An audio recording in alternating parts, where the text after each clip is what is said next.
Assalamualaikum warahmatullahi wabarakatuh. Selamat malam Bapak Ibu.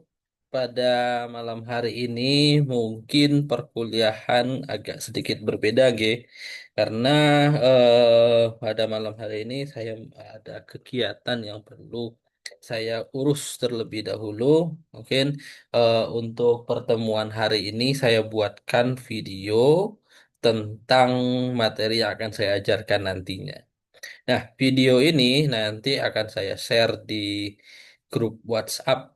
Nah, jadi teman-teman silahkan mendengarkan video ini sampai awal dan akhir. Nah, di dalam video ini nantinya akan saya masukkan link quiz yang nanti akan Bapak Ibu kerjakan. Nanti akan ada link, kemudian ada kode. Nah, kode tersebut nanti Bapak Ibu masukkan ke dalam link tersebut. Nah, setelah itu Bapak Ibu kerjakan. Artinya saya tidak tahu pada menit berapa nanti video ini sampai pada link atau kode perkuliahannya. Kode kuisnya. Nanti Bapak Ibu tolong dicermati dari awal sampai akhir video ini sehingga nanti bisa menemukan pada menit keberapa video ini berhenti pada kuis. Jadi tonton sampai habis, kemudian kerjakan kuisnya, kemudian selesai. Nah, itu untuk pertemuan hari ini. Selamat menonton Bapak Ibu. Semoga materi ini akan memberikan manfaat. Oke.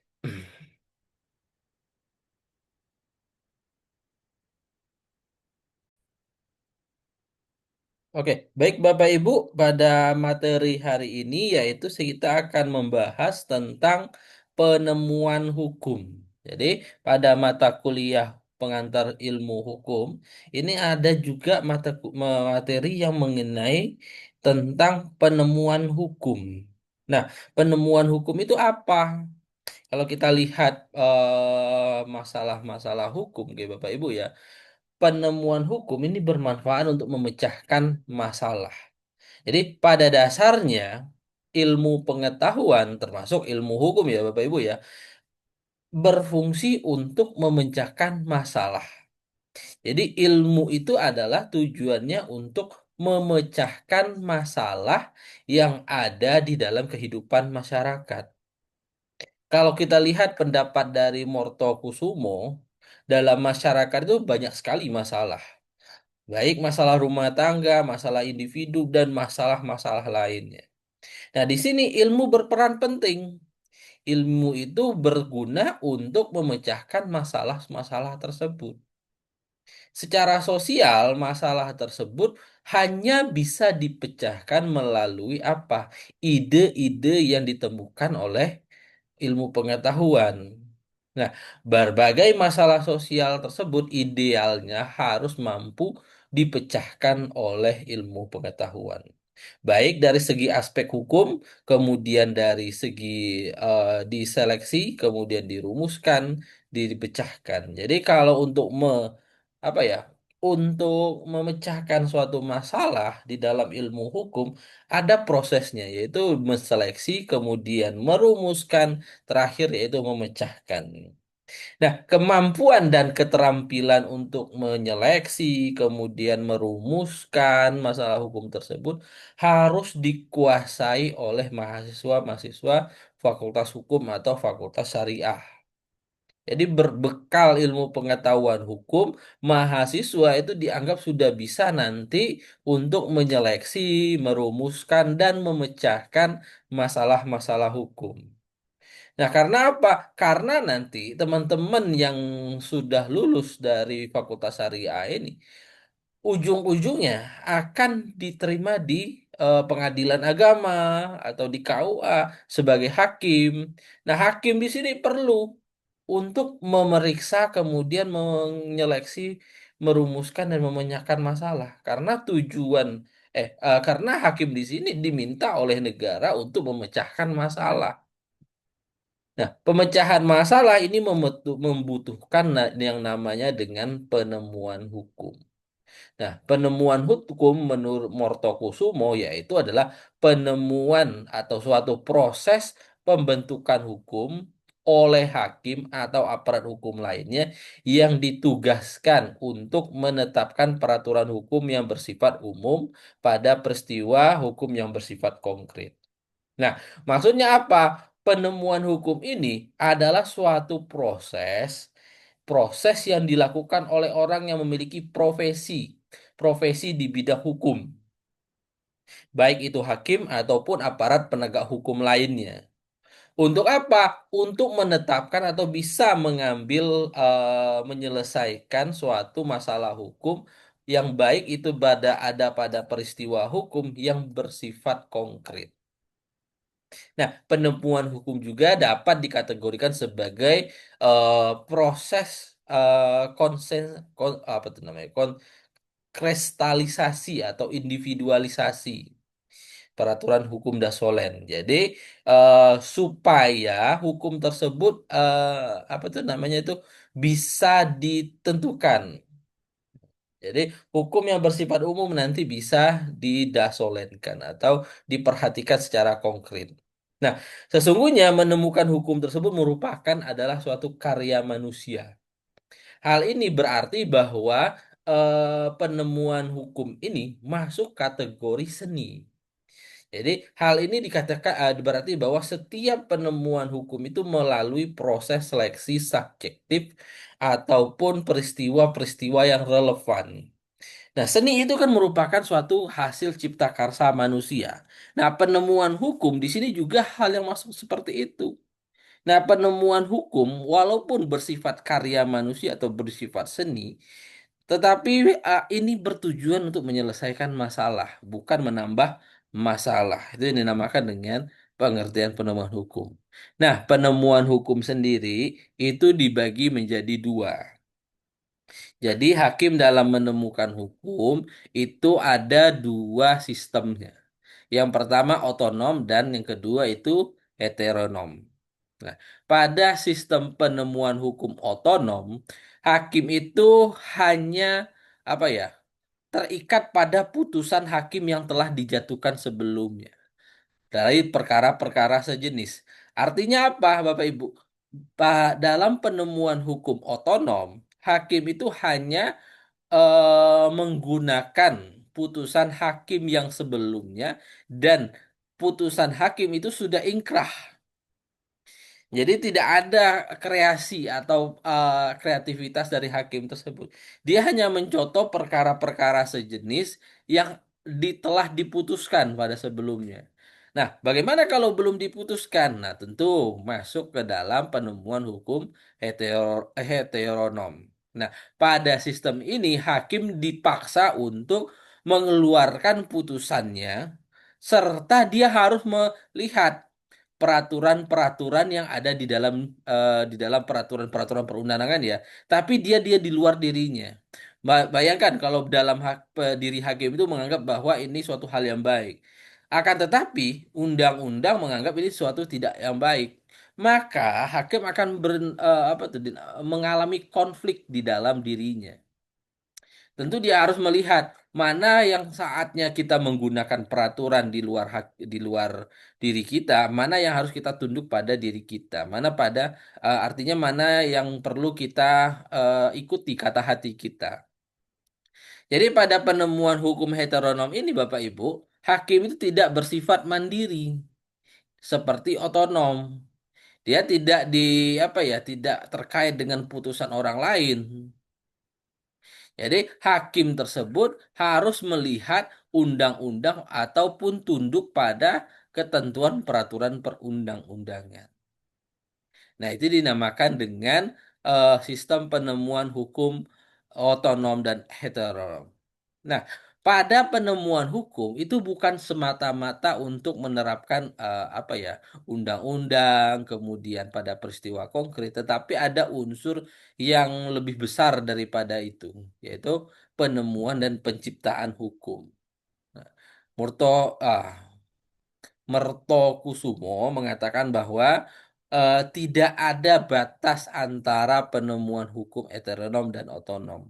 Jadi kalau menurut Mertokusumo, dia mengatakan kalau misalkan otonom itu bergerak sendiri, maka hakim-hakim itu tentu akan nanti apa ya bersifat tidak apa ya tidak dinamis. Dia akan stuck pada putusan-putusan yang lama. Sedangkan kalau heteronom, dia akan terlalu bebas. Maka diperlukanlah menurut Mortokusumo tersebut kesesuaian antara heteronom dan otonom tadi. Jadi kalau misalkan putusan itu sudah memang sudah adil, dianggap adil oleh hakim, kemudian itu tidak perlu diperdebatkan lagi, maka gunakanlah otonom. Dia bisa menggunakan putusan-putusan sebelumnya. Akan tetapi kalau misalkan di dalam kasus tersebut ada pembaharuan, misalkan di dalam kasus tersebut ada unsur yang tidak diatur di dalam putusan yang sebelumnya, maka hakim bisa apa tuh? Menafsirkan atau menemukan suatu hukum melalui undang-undang. Yaitu bisa juga menggunakan heteronom dalam praktek penemuan hukumnya. Gitu ya Bapak Ibu ya. Nah, selanjutnya yaitu saya akan menjelaskan tentang sumber penemuan hukum. Nah, jadi bagaimana hakim itu harus apa tuh menemukan hukum? Nggak bisa hakim itu menemukan hukum ya dari kepalanya. Nggak bisa seperti itu Bapak Ibu. Kepala manusia walaupun itu hitam sama hitam, putih sama putih, kuning sama kuning, tapi isinya berbeda. Walaupun rambutnya hitam, Bapak Ibu, tapi isinya tentu akan jauh berbeda. Ayah dan anak juga isi kepalanya juga berbeda. Apalagi hakim yang beda beda keturunan. Jadi kalau misalkan eh, penemuan hukum ini tanpa sumber, Bapak Ibu, maka akan secara apa ya? Secara gamblang saya bisa mengatakan bahwa penemuan hukum tersebut akan amburadul. Mohon maaf ya. Jadi ke dalam penemuan hukum tersebut bisa sehendak dari hakim itu sendiri. Nah, ini penemuan hukum saya. Saya membebaskan dia. Nah, itu nggak bisa seperti itu, Bapak Ibu. Jadi, kalau kita ingin menemukan suatu hukum, kita mesti ada ilmu. Ilmu itu di mana dapat? Yaitu didapat di dalam sumber-sumber penemuan hukum. Apa saja sumber-sumber penemuan hukum? Yang pertama yaitu sumber utama adalah penemuan hukum itu adalah sumber hukum. Yaitu ada peraturan perundang-undangan, kebiasaan, jurisprudensi, doktrin, kemudian perjanjian internasional. Nah, sumber hukum yang kita sudah pelajari itu juga merupakan sumber dari penemuan hukum. Jadi hakim bisa lihat undang-undang, lihat kebiasaan masyarakat, lihat jurisprudensi, lihat perjanjian, dan lihat doktrin. Nah, dalam ajaran penemuan hukum, undang-undang itu lebih diprioritaskan sebagai sumber utama dalam penemuan hukum. Karena apa? Undang-undang itu merupakan kesepakatan masyarakat dalam bernegara. Nah, undang-undang dan hukum itu tidaklah identik, Bapak Ibu. Undang-undang itu merupakan sebagian dari hukum. Jadi tidak identik antara undang-undang dan hukum. Nah, ada juga hukum itu yang di luar dari undang-undang, seperti kebiasaan, ya Bapak Ibu ya, walaupun dia tidak dituliskan. Nah, jadi sumber penemuan hukum itu yang paling utama adalah undang-undang, tapi bukan yang paling sering ada yang paling utama digunakan. Bisa kita lihat hukum kebiasaan, misalkan di dalam undang-undang tidak diatur, maka merujuk kita kepada hukum kebiasaan. Nah, gitu itu sumber penemuan hukum. Nah, ini selanjutnya yaitu ini kode kuis untuk kuis yang akan Bapak Ibu kerjakan. Pertama, Ibu Bapak ini ya pergi ke website ini yground.com, kemudian klik yground.com garis miring join, kemudian masukkan kode ini 01927674. Nah, nanti Bapak Ibu akan diarahkan menuju kuis yang akan dikerjakan. Nah, silakan dikerjakan Bapak Ibu kuis yang apa itu? Kuis yang akan ada muncul. Nah, muncul silakan dikerjakan itu ada 10 soal. Nah, kalau misalkan materinya, di mana Pak Fazlur? Materinya ya ada di dalam video ini. Bapak Ibu silahkan dengar penjelasan saya. Oke Bapak Ibu, tapi kalau misalkan Bapak Ibu ada pertanyaan terkait dengan materi, bisa langsung disampaikan di dalam grup WA. Gitu ya. Nah, selanjutnya saya akan masuk ke metode penemuan hukum. Nah, metode penemuan hukum ini yaitu ada yang pertama penafsiran gramatikal. Penafsiran gramatikal ini apa? Penafsiran undang-undang berdasarkan arti kata atau istilah. Jadi, bahasa itu memiliki hubungan yang erat dengan hukum. Jadi kalau kita lihat undang-undang, secara bahasa apa maksud dari undang-undang ini sendiri? Nah, di sini kita bisa menafsirkan suatu undang-undang tersebut melalui bahasa. Karena apa? Bahasa itu memiliki kaitan erat dengan hukum sebagai alat memuat undang-undang atau kehendaknya. Jadi gramatikal ini maksudnya adalah penafsiran menggunakan tata bahasa. Gitu ya. Kemudian penafsiran historis. Penafsiran historis ini menafsirkan undang-undang berdasarkan sejarah pembentukannya. Nah, misalkan dalam undang-undang tentang kepailitan. Nah, kalau kita tidak menemukan makna dari kepailitan itu apa, maka kita lihat historisnya. Kepailitan itu apa? Kalau kita lihat undang-undang kepailitan, maka kita lihat historisnya pada tahun 1998 itu kan terjadi apa ya namanya ya, terjadi gejolak demonstrasi sehingga banyak perusahaan yang bangkrut. Nah, dilihat, oh ternyata undang-undang ini muncul pada saat demonstrasi ini atau setelah demokrasi ini. Nah, demonstrasi ini. Nah, jadi sejarahnya ini untuk melindungi ya, melindungi dari orang-orang dari kepailitan. Nah, misalkan ada pengertian kepailitan, maka kita lihat, oh ternyata undang-undang ini melihat historisnya, yaitu untuk melindungi orang-orang dari kepailitan. Bisa kita terjemahkan maksud dari kata pailit tadi. Kemudian ada penafsiran sistematis. Penafsiran sistematis ini menafsirkan undang-undang berdasarkan sistem hukum yang berlaku. Nah, peraturan-peraturan dipandang sebagai satu kesatuan sehingga tidak dapat ditafsirkan terpisah. Nah, penafsiran sistematis ini Bapak Ibu bisa lihat di dalam Undang-Undang Dasar juga ada ya, ada di dalam Undang-Undang Dasar. Yang pertama misalkan diatur lebih lanjut melalui undang-undang. Nah, untuk pasal tersebut ada undang-undang yang harus dirujuk. Dirujuklah undang-undang selanjutnya. Nah, itu penafsiran sistematis. Untuk menafsirkan pasal tersebut harus melihat undang-undang di bawahnya. Jadi, kalau misalkan ada peraturan di dalam Undang-Undang Dasar, misalkan untuk melihat undang-undang tentang apa ya pemerintahan Indonesia, lihat undang-undang tentang pemerintahan Indonesia. Itu sistematis. Oke, kemudian kenapa? Karena semuanya itu tidak bisa dijelaskan di dalam satu undang-undang saja. Ada aturan pelaksananya atau ada aturan di bawahnya untuk menjelaskan lebih lanjut. Nah, secara sistematis, lihat undang-undang dasar dulu, kemudian lihat undang-undangnya, atau baru nanti lihat peraturan pemerintah. Secara sistematis. Oke, selanjutnya yaitu penafsiran sosiologis atau teologis. Nah, menafsirkan undang-undang ini dapat dijadikan suatu kondisi untuk kebutuhan masyarakat saat ini. Nah, apa makna dari undang-undang kepailitan? Kalau dilihat dari saat ini, Indonesia ini saat ini sedang mengalami krisis. Maka secara sosiologis ini harus diselamatkan, masyarakat Indonesia harus diselamatkan. Nah, secara sosiologis.